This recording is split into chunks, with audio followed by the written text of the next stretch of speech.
So what we're going to be talking about for the next 46 seconds is the minimalistic approach.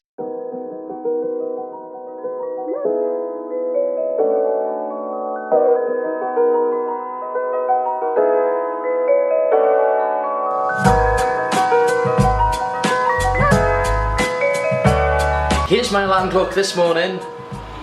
Today it's the bin man. To be fair, doing the job. Doing a bloody good job by the looks of it. Look at them. Yeah, just I don't think I could handle touching other people's food and stuff. I really don't think I could do it. I cringe taking bins out and getting the bin juice on me. That's enough. So the new gate that they were putting up yesterday has definitely thrown this guy off. He doesn't know what to do.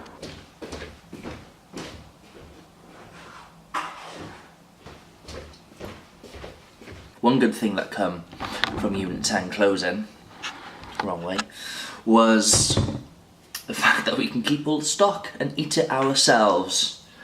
Of course, I'd much rather if it was still open. So what we're going to be talking about for the next 46 seconds is the minimalistic approach. Now, this isn't going to give you the sort of freedom to do absolutely nothing and get it into the shape of your life. But what it's going to do is that it's going to get you to do the basic, most important things, exclude doing the time-consuming, I would say pointless, but it's not pointless, don't know the word I'm looking for. So for example, I met up with a new client last night.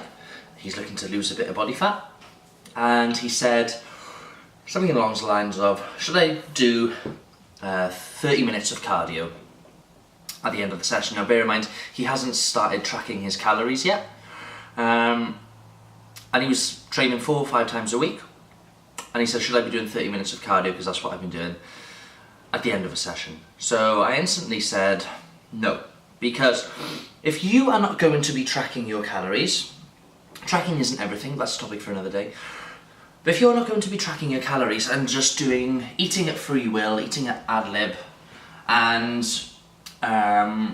doing cardio at the end of the session in the hope of fat loss, there's a very high probability that it won't happen, because if you are not going to be in a deficit with regards to your food, then it's a very slim chance that the cardio that you're doing at the end of your session is going to put you in a deficit, because people tend to overestimate the amount of calories that they expend at the end of a session. For example, on a bike or a treadmill, they'll say stuff like, oh yeah, I burnt about 700 calories. No, you didn't.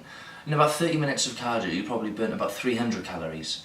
So people always overestimate the amount of calories that they tend to burn. Now, what I said is do cardio once a week to keep your fitness levels up, but in that 30 minutes that you're spending at the end of your every session, what I want you to do is prioritize tracking the food that you've eaten throughout the day into that 30-minute block. So what that means is that he will now have a 30-minute time slot. It doesn't take 30 minutes, it takes about 30 seconds to track in, okay, not 30 seconds, but about 2 minutes, to track in what he ate for the whole day, and that will more than likely put him in a deficit if he does it correctly. So honestly, if you're struggling to lose body fat, fuck the cardio, leave it. Prioritize the time that you'd be doing your cardio in to track your calories, because you're going to get far better results. And this is talking from experience with myself and clients. You are going to get far better results by doing that than eating at ad lib and not tracking your calories and trying to compensate the food that you've eaten by doing extra cardio, because it just does not work like that. I'm going to change my whole room around because I am fed up of it looking so bland and boring. Tune in tomorrow and you can see the big change.